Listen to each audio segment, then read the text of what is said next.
The present government is not in a position to measure the correct quantum of black money, because those who have the black money will actually convert it into new currency notes. Now the sufferers are the aam aurats and the admis, those who are illiterate, who have no access to the banking facilities, and they will be the ones who will be affected by such diversionary measures. People who have small savings, no bank accounts, their life savings will be targeted. The present scheme does nothing to remove black money from circulation. All the black money holders will legally convert their tender with no difficulty,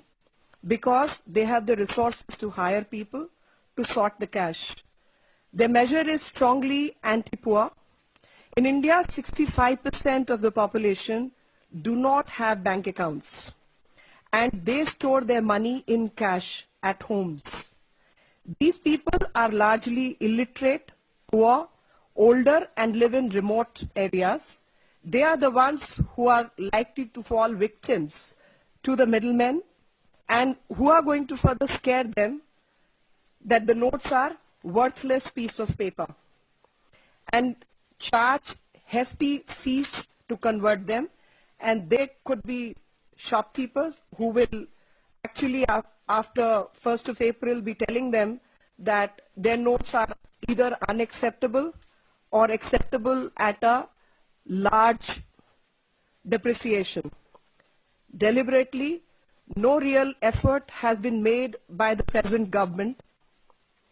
to retrieve the black money which is stashed outside the country. In fact, the practices which result in laundering are the ones which are not the target of the present scheme, and I call it a deliberate obfuscation. मित्रों, जो आज का विषय है वो जो आर्थिक व्यवस्था इस देश में पिछले 10 सालों से जिस गैर जिम्मेदारी के साथ निभाई जा रही है, उसी के तहत एक नई पॉलिसी लाई गई है, जिसमें 2005 से पहले के नोटों को, करेंसी नोटों को विड्रॉ करने का विषय आज की सरकार लेकर आई है। कहीं ना कहीं ये विषय जो बहुत बड़ा मुद्दा है काले धन का, उसको भ्रमित करने के लिए लाया गया है,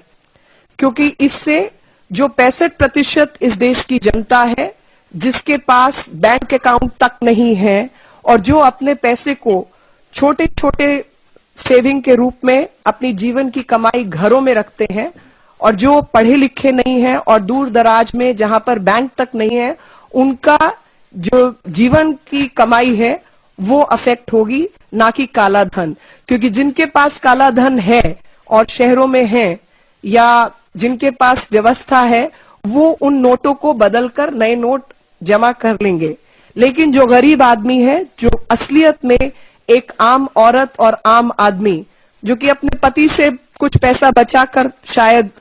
आटे के डब्बे में पैसा रखती है या दाल चावल में पैसा छुपा कर रखती है, ये उनकी जीवन की कमाई वो इस अव्यवस्था से प्रभावित होगी। और उस व्यवस्था के तहत जहां पर 3-3 कमेटियां बनाई गई सन 2011 में, जबकि सुप्रीम कोर्ट ने कहा था कि आप एक एसआईटी हम बनाना चाहते हैं, जो कि सुप्रीम कोर्ट की निगरानी में काला धन जो कि विदेशों में जमा है उसको वापस लाने का इंतजाम ये सरकार करे, तो उसके खिलाफ ये सरकार ने दस्तावेज कोर्ट में पेश किए और कहा कि हम खुद इस पर काम कर रहे हैं और 3 कमेटियों का हमने गठन किया है। अब वो 3 कमेटियों की जो अवधि थी वो 18 महीने थी, जो कि कब की समाप्त हो गई। लेकिन आज तक उन कमेटियों ने कोई रिपोर्ट सबमिट की है, उस रिपोर्ट पर कोई कार्रवाई हुई है, इसका ज्ञान हमें नहीं है, और किसी ने इसको बताने की या उस पर कुछ काम करने की कोशिश भी नहीं की।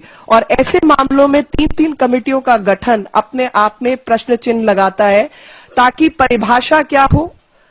पैसा जो गैर जिम्मेदार तरीके से विदेशों में जमा है उसको लाने की प्रक्रिया क्या हो, और कितना पैसा जमा है विदेशों में उस पर भी एक मन ना बन पाए, इसलिए आप 3 कमेटियों का गठन करते हैं। क्योंकि अगर आप एक कमेटी गठित करते हैं तो एकदम सर्टेन होता है कि यही होगा, और उसका जो सीधे तौर पर इशारा है वो ये है कि 3 कमेटियां आपस में ही भिड़ती रहेंगी। परिभाषा से लेकर कितना पैसा है और क्या प्रक्रिया हो उसको वापस लाने की, उस पर कोई नतीजा उपलब्ध ना हो सके। और जिस इन्होंने बात की थी रेड आइड की, तो उसके संदर्भ में मैंने कहा है कि जो इकोनॉमिक पॉलिसी है इस देश की, वो खाली ब्लू ब्लडेड अमीर लोग जिनके विदेशों में अकाउंट है, जो कि स्विस बैंक के अंदर अपने खाते रखते हैं, या तमाम ऐसी जगहों पर जहां पर वो अपने पैसे को या तो डॉलर के रूप में जोड़ते हैं, या फ्रेंच फ्रैंक के रूप में जोड़ते हैं, या डॉइच मार्क के रूप में जोड़ते हैं, वही लोग हैं जिनका जीवन इससे प्रभावित नहीं होगा। लेकिन जो गरीब अपनी एक एक पैसे को हिंदुस्तानी रुपए के रूप में जोड़ता है और उसके जीवन की जो कमाई है वो 65% भारतीयों का जीवन इससे प्रभावित होगा। और ऐसे में ये जो पॉलिसी है ये काले धन से जूझने की नहीं, बल्कि काला धन कैसे ना लाया जाए उसको भ्रमित करने के लिए, अव्यवस्था पैदा करने के लिए बनाई गई है।